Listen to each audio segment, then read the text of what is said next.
They say first love never really leaves you. I used to roll my eyes at that until the day I ran into Evan. I hadn't seen him in over 10 years. We were barely out of high school the last time we kissed. Just 1 month of sweet, reckless affection before my father was transferred to another city, dragging me and my broken heart behind him. That was the end of us. Or at least, it should have been. I thought I'd moved on. I built a life, had relationships, got a job, got busy, got good at pretending it didn't matter anymore. But the day I saw Evan again, something in me shifted. He was standing in line at a coffee shop, talking into his phone, laughing that same warm, careless laugh I'd memorized years ago. My heart didn't just skip, it froze. Then raced. Then begged me to pretend I hadn't seen him. But I walked over anyway. He turned, smiled, and said my name. Like no time had passed at all. Brief moment. If you're invested in this story already, take a moment to subscribe to the channel. These are the kinds of stories people don't tell out loud, but they matter. Real decisions. Real consequences. Stay with me. We talked. That day turned into coffee. Then messages.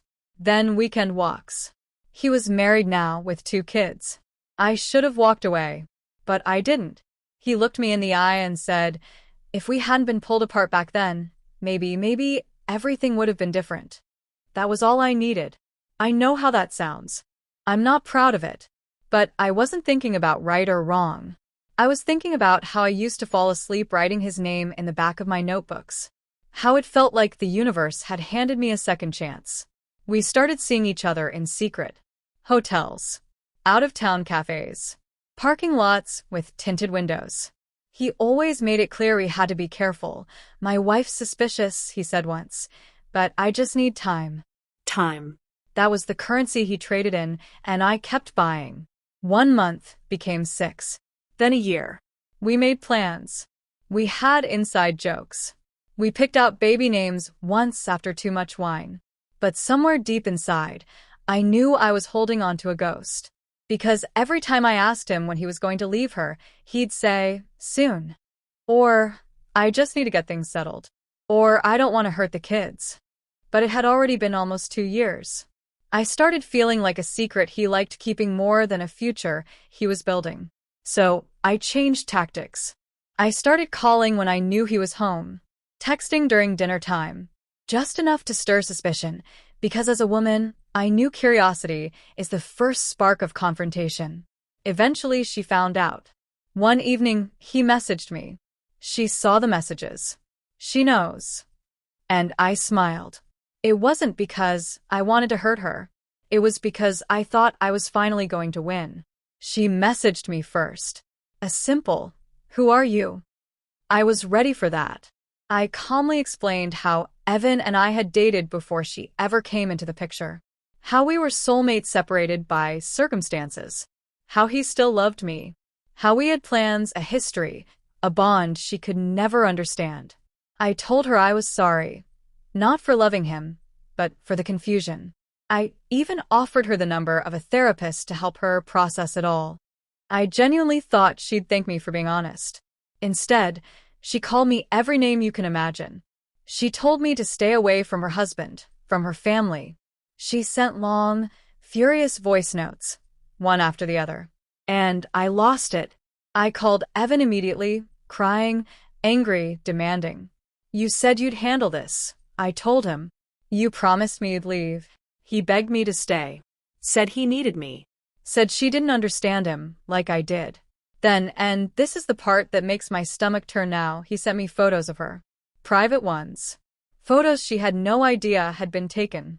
Of her in the bathroom, her body exposed, stretch marks visible, the skin of a real woman who had given birth twice. And he said, this is what I see every day. She looks like this. You're perfect. That image broke something in me. Not because of her, but because I felt victorious. I saw her not as a woman, but as an obstacle I had defeated. When she brought my photos online, I felt nothing. She posted screenshots, called me names, tried to shame me publicly. But I doubled down. I retaliated. I uploaded her photos too, the ones Evan had sent me. When social media platforms took them down, I went to a print shop, made over 100 copies, drove to her neighborhood after dark and posted them on poles, walls, and bus stops. The next day, I heard she collapsed on the street and was rushed to the hospital. I heard she didn't speak for 3 days. I heard her family told her to file for divorce. And when I found out she had left him, I celebrated. I moved into their house within a week. I stood in her kitchen, slept in her bed, posed in her mirror. I thought I had won. But nothing stays beautiful when it's built on someone else's suffering. That's when everything started to unravel. Her son got sick, a fever that wouldn't break. Evan barely noticed. He was too busy praising me, telling me how glad she was finally out of the picture. But the boy got worse. He passed away within weeks. And that guilt? It sunk into my chest like a stone I haven't been able to lift since. I told myself it wasn't my fault, that I didn't cause it, that it was just illness, stress, coincidence. But what if the photos pushed her too far? What if the marriage ending, the public shame, the weight of everything I'd done? What if it broke something in her and the ripple hit her son? What if I didn't just destroy a home? What if I destroyed a child? And still, Evan didn't change. He started staying out late, dodging my questions. I asked when he'd meet my parents. He changed the subject every time. I begged him to prove we were real. He'd kiss me and distract me. Then I found out he was seeing someone else. A woman from work. You'd think I'd be shocked. But no. I just stood there numb. Because I had known all along. I was never the one. I was just the next. That's when the health issues started. A strange smell. Irritation. Discomfort. Shame. I went to doctors. Specialists. Clinics. They gave me pills, creams, tests. Nothing worked. It got worse. Men started leaving after the first date. The second. Right after intimacy. I told myself it wasn't serious. Until I met someone real. Someone kind. Good. Patient. I told him we had to wait until marriage. He agreed. But now I'm terrified. What if I lose him too? What if this is the punishment for everything I did? I went to a spiritualist. She listened to everything. And then she said the one thing I didn't expect. This won't leave you until you make peace. You must apologize. Not just privately, but truthfully, publicly. So here I am, telling the story I never thought I'd tell. To the woman whose life I tore apart, I am so sorry. I was selfish, jealous, blind. I thought I was fighting for love, but I was fighting for someone who never belonged to me. And in doing so, I broke you. I broke your peace. And now, I carry that with me everywhere I go. Please, if you ever hear this, I beg you, forgive me, even if it's just quietly in your heart. Because I can't move forward without knowing you're free from the pain I caused. After the funeral, everything changed. You'd think a child's death would bring people together. That it might spark something human in a man, some sense of reflection, remorse, clarity. But not Evan. He grieved the way he handled everything else, from a distance with distraction. He didn't talk about it. Not once. No breakdowns. No silent stares into the night. Just cold avoidance.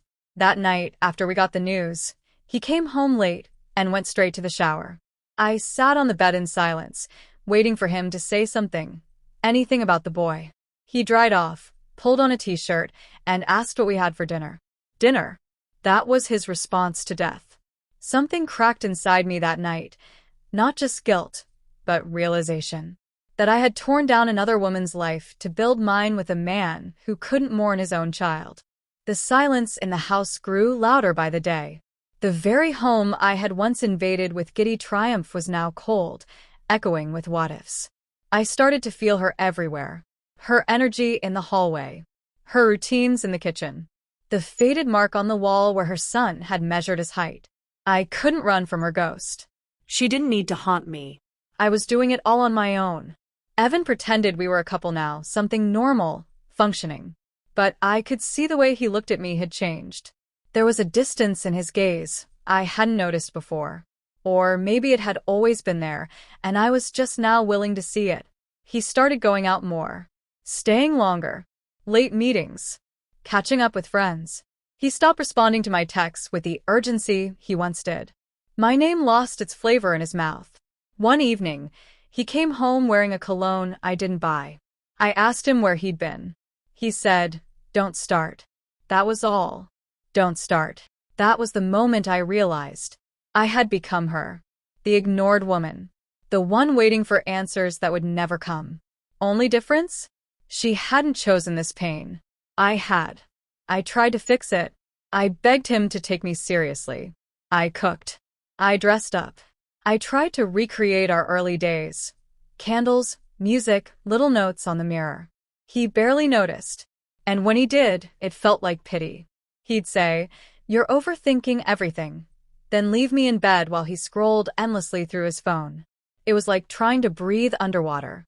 And just when I thought I couldn't sink any lower, the smell returned. That awful, humiliating odor, subtle at first, then stronger during intimacy. I hoped it was just stress. A hormonal shift. Something easily fixed. But it wasn't. It lingered. It worsened. And with it came shame. Isolation. Fear. I avoided intimacy altogether, claiming I wanted to wait until marriage again. But this time it wasn't strategy. It was survival. Evan didn't protest. In fact, he seemed relieved.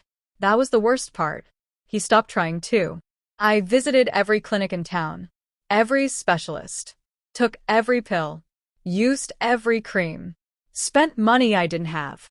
I Googled symptoms until 3 a.m., terrified of what might show up. Was it an infection? Was it something spiritual? Or was it karma? I began to spiral. My thoughts turned cruel, but not toward Evan. Toward myself. I replayed every cruel thing I had done to his wife. Every moment I laughed while she cried. Every photo I printed. Every lie I told. I remembered how she begged me to leave him alone. I remembered ignoring her. And then I remembered her son, the boy who never even got a chance. A boy I had never met, yet somehow felt bound to by guilt. The weight became unbearable. So, I left Evan. Not out of strength. Out of survival. I packed what I could in a night and walked out of the house I once stole. It didn't feel like victory anymore. It felt like a tomb. After I left, I tried to start fresh. New city. New apartment. New name on the mailbox. I told myself I was beginning again. But shame travels well. Every time I met someone new, I would smile and play the part, the funny, flirty, light-hearted girl who loved long walks and vanilla candles. But the second things got close, I'd feel that rising fear. What if he smells it? What if he leaves? What if I lose another one? I tried intimacy again, twice. Both men left within a month. One ghosted me. The other told me gently, "I don't think we're compatible." I knew what he meant. It wasn't compatibility. It was the smell. The unresolved sickness. No one could name, but I knew. It was guilt. It was consequence. It was everything I tried to pretend wasn't real. Eventually, I stopped dating. Stopped hoping. I told myself I didn't need love, that I would pour myself into work, into healing, into pretending. Until I met him. His name was Liam. He was kind. Smart. Gentle. And unlike Evan, he actually listened when I spoke.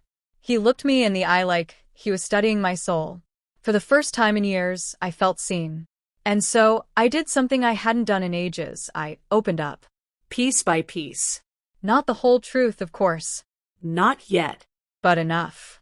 I told him I'd been in a messy situation before. That I was healing. That I didn't want intimacy until marriage. Not because of rules, but because I needed to feel safe. He understood. He respected that. He made me feel human again. But now I'm terrified. Because I know that if he ever finds out the full truth, the affair, the revenge, the photos, the child, he'll leave. Just like the rest. And this time, I care. This time it would actually break me. That's why I went to the spiritualist. A quiet woman with tired eyes and a voice like smoke. She didn't ask for names. Just said, "Tell me the truth. From the beginning." So I did. I wept. I confessed. I didn't spare myself. And when I finished, she said softly, "The sickness isn't in your body. It's in your spirit. You poisoned another woman's home, and now your body is rejecting that energy. There's only one way out. You must apologize. Not quietly, not vaguely, not halfway. She must know you are sorry, not for yourself, but for her." So here I am, writing again. Not to justify, not to twist the story, but to say what I should have said years ago. I'm sorry. I was wrong, and I will carry your pain with me for as long as it takes, until it finally lets me go. The thing about guilt is, it doesn't ask for permission. It moves in slowly at first, like a shadow trailing you at dusk. Then one day you wake up and realize it's taken the whole room. You breathe it, eat with it, sleep beside it. And for me, it took root not just in my mind, but in my body. I thought I could live with it. Thought time would dull the edges. That maybe if I stayed quiet, moved on, and tried to be good again, the past would leave me alone. But it didn't. Because you can't build peace on stolen ground. And that woman, the one I tore down with my jealousy and recklessness, she didn't just lose a marriage. She lost her child. I don't know what hurts more, that I watched it all happen or that I was proud of it at the time. I can still remember the look in Evan's eyes when he told me about the boy. There was no grief there, just inconvenience. I asked him once, long after it all, if he ever visited the grave. He shrugged, said, "She didn't want me there." She didn't want him there. I wonder if she thought about me, the woman who replaced her, sleeping in the bed she used to lie in, drinking coffee from her mug, living in the same house where she used to sing her children to sleep. Did she imagine me laughing? Because at the time, I was. And now I hate that part of me.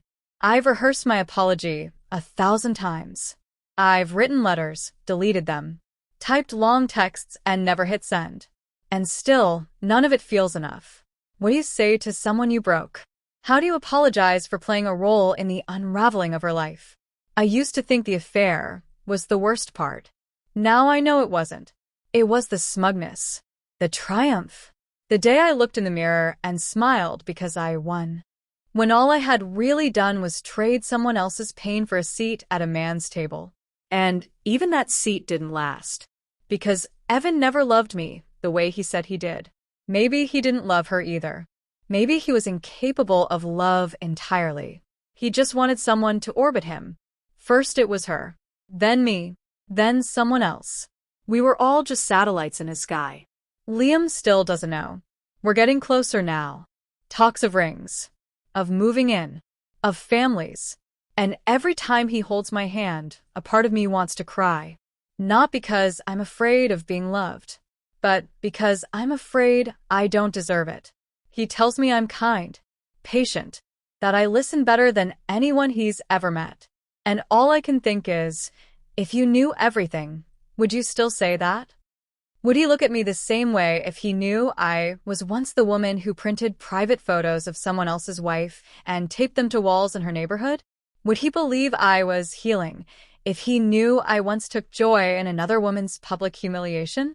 There are parts of myself I've buried so deep, even I forget they exist, until guilt drags them back up again like bones in a flood.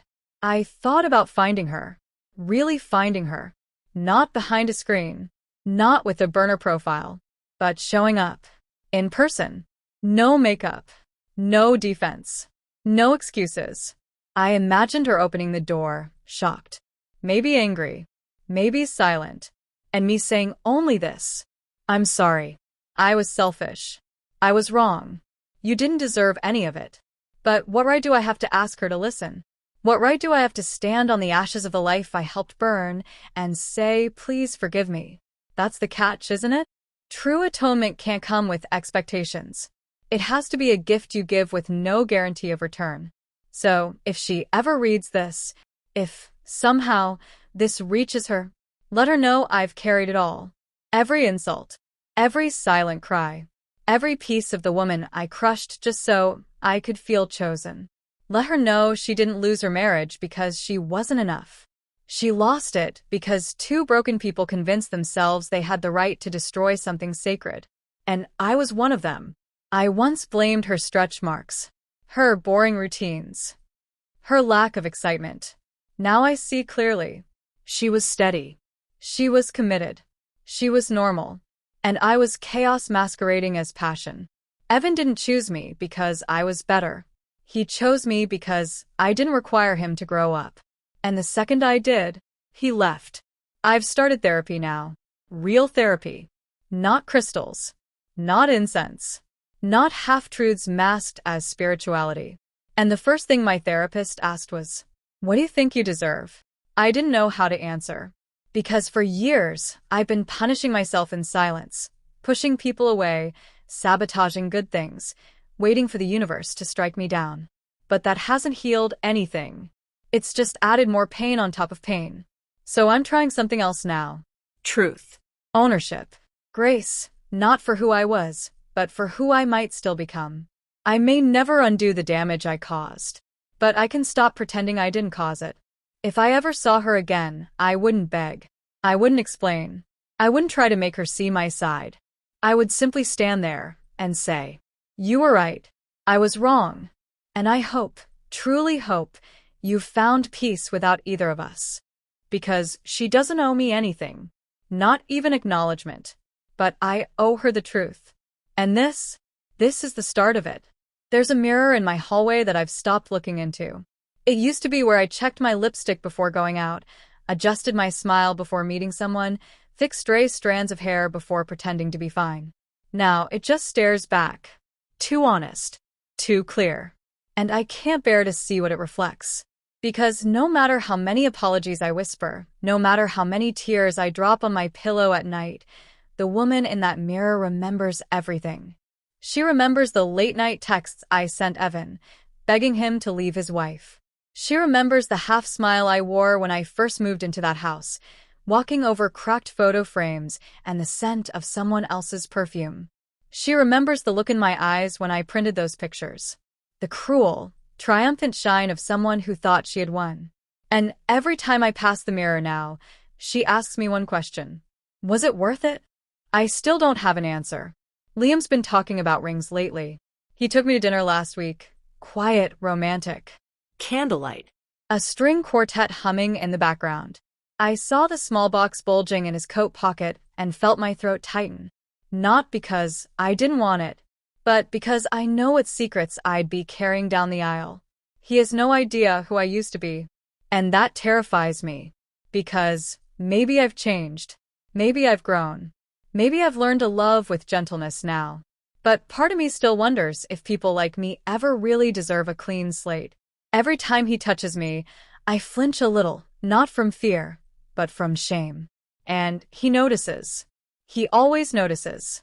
"Are you okay?" he'll ask, stroking my back softly. And I'll smile. Say, "Yeah, just tired." But I'm not tired. I'm haunted. By who I was. And by what I did to someone who never deserved it. I had a dream last night. In it, I was walking through that old neighborhood, the one where she lived. Only this time, everything was gray. The houses were crumbling. The streetlights flickered. Her old car sat by the curb, covered in dust. I walked up to the door. Knocked. No answer. But then I heard something, a child crying inside. Not loud. Not hysterical. Just soft, tired sobs, like a child who'd been left waiting too long. I woke up sweating. I knew what it meant. Somewhere inside me, the version of her still exists. The woman I wounded. The boy who died too soon. The life I helped rip apart. They visit me in silence now. Not out of vengeance, but out of truth. Because truth doesn't leave when you ignore it. It sits, waits, and whispers through your dreams. I looked her up again. Not on social media, she's long gone from that mess. But through someone who knew someone. Turns out, she's rebuilding. She moved to a smaller town, started a floral business, joined a church support group. She never remarried. I don't know why, but that hit harder than anything. Not because I think she should have moved on, but because I wonder if I'm the reason she didn't. I wonder if I broke something in her so deeply that no one's been able to reach it since. And if that's true, I don't know how to live with it. I started writing a letter. A real one. Ink on paper. No filter. No edits.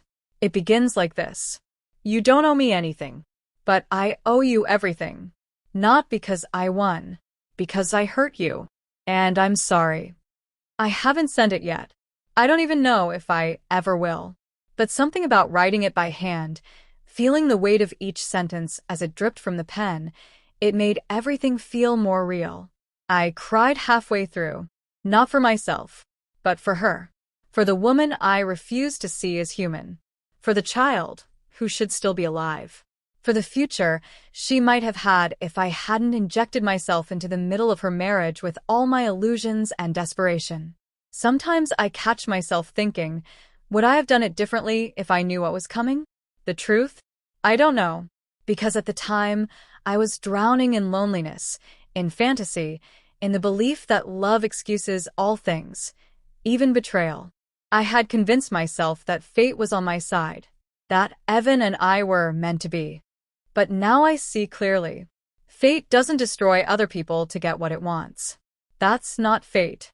That's selfishness, dressed up in romantic lies. I told Liam I had something important to share. He looked worried. Is it bad? He asked. I didn't answer right away. Because how do you explain that you were once the villain in someone else's story?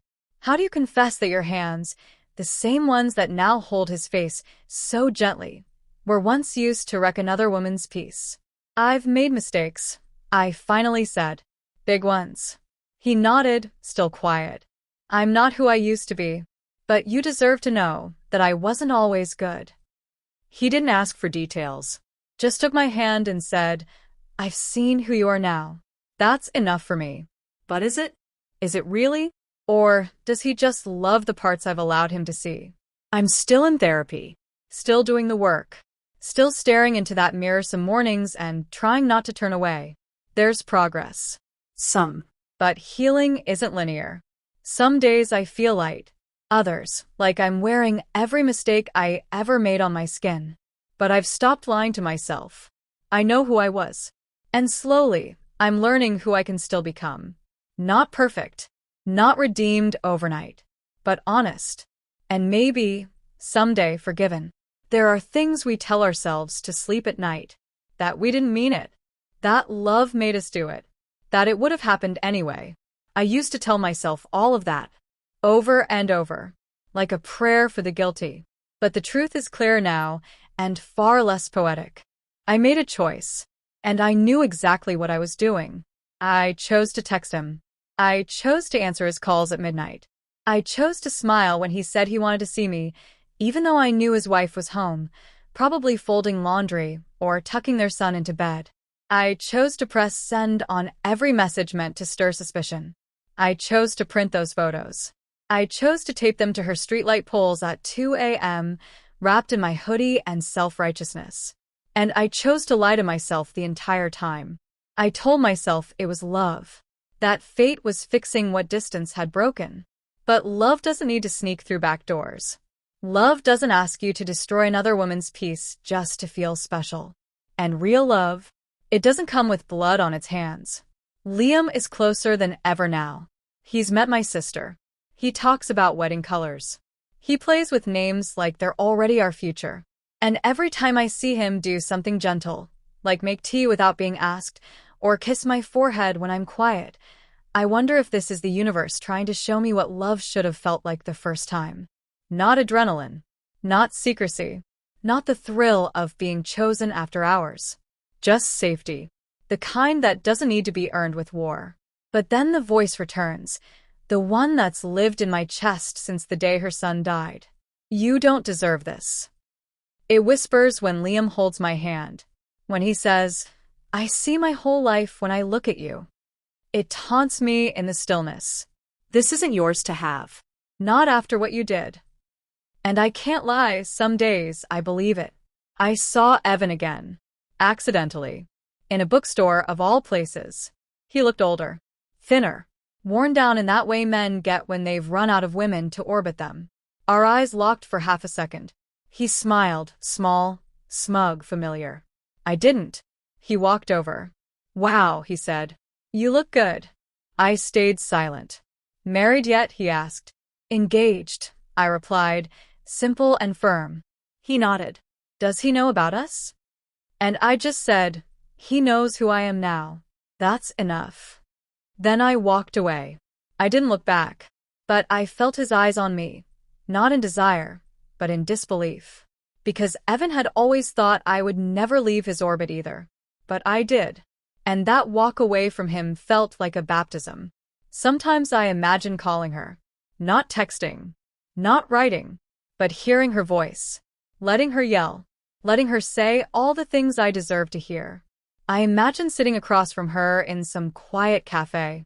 She orders coffee. I don't touch mine. She stares. I shake. I begin. You don't owe me anything, and I deserve nothing. But I need you to know. I'm sorry. For everything. For the messages. The lies. The photos. The humiliation. Your son. All of it. But then I stop imagining. Because I know this apology isn't for me. It can't be about my healing, my relief, my need to feel cleansed. It has to be about her. And if she never wants to hear a word from me again, that has to be okay. Because real accountability doesn't come with a receipt. I've started writing again. Not just letters or apologies, but stories. Stories about women like her. The ones who get left, blamed, mocked, erased. The women who are called boring just because they're consistent. The women who are labeled cold just because they stopped smiling while dying inside. The women who raise kids while their husbands chase validation between hotel sheets. These women deserve their voices back. And maybe I can't give her that directly. But I can give her what I took from her in silence. The dignity of being seen. Liam asked me last night if I was okay. I nodded. He said, "You always seem like you're carrying something heavy." And for once, I didn't lie. "I am," I whispered. "But I'm trying to set it down." He didn't press. Just kissed the side of my head and said, "Whenever you're ready, I'm here."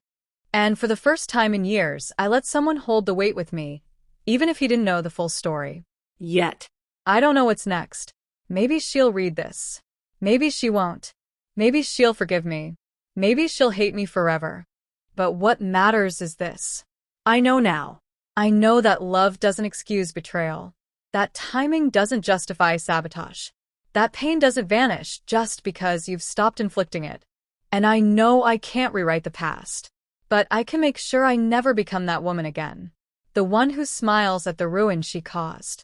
The one who wins a war that never should have been fought. The one who confuses destruction with destiny. I can be more than her. And maybe, just maybe, that's the first real victory I've ever earned. It's quiet now. Not the kind of silence that follows a fight or fills the space between people who've run out of things to say. This is a different kind of quiet, the kind that follows fire. When everything that can burn has burned, and all that's left is ash, stillness, and truth. That's where I live now. Not in a house stolen from another woman. Not in a fantasy built on someone else's tears. But in a life that finally feels like mine, fragile, honest, scarred, and real. Liam knows everything. I told him, not all at once. Not in one breath. It took time. I had to gather pieces of myself like scattered glass and decide whether the reflection they showed was one I was ready to reveal. But I couldn't move forward while hiding the very past that shaped me.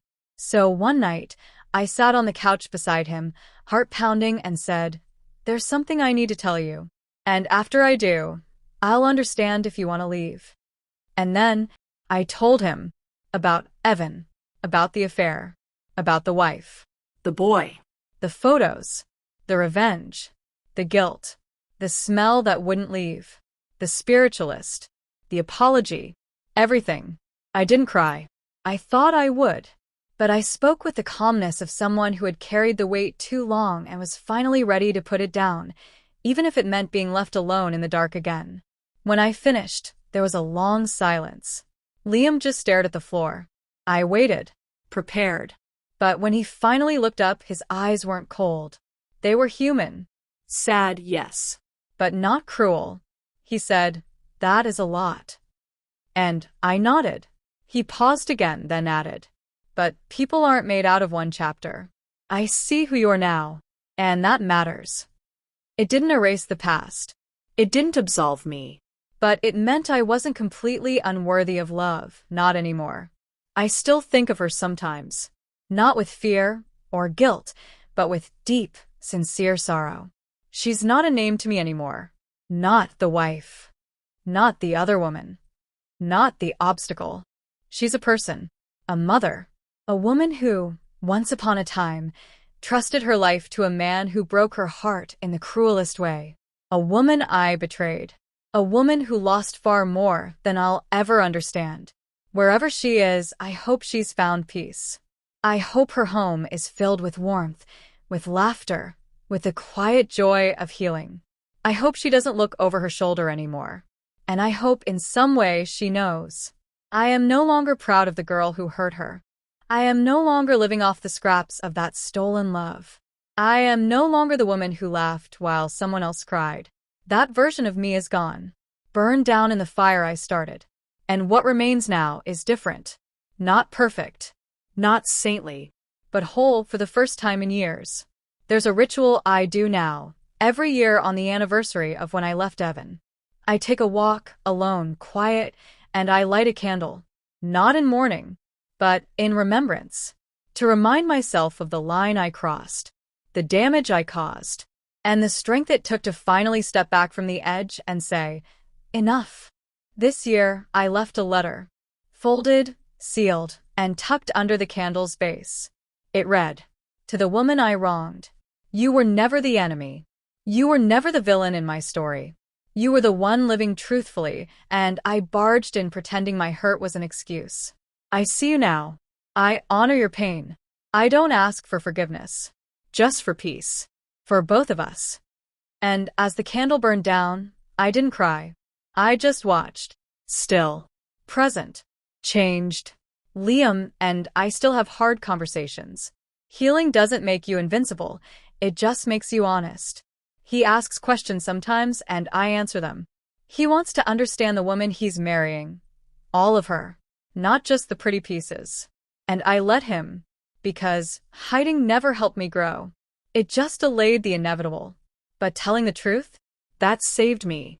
To the women listening. Maybe you're the one who was betrayed. Maybe you're the one who betrayed. Maybe you're somewhere in between.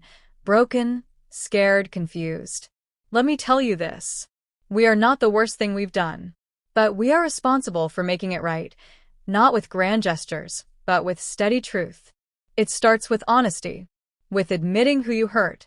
And then slowly, brick by brick, you build a version of yourself you can stand beside again, without shame. You may lose people along the way.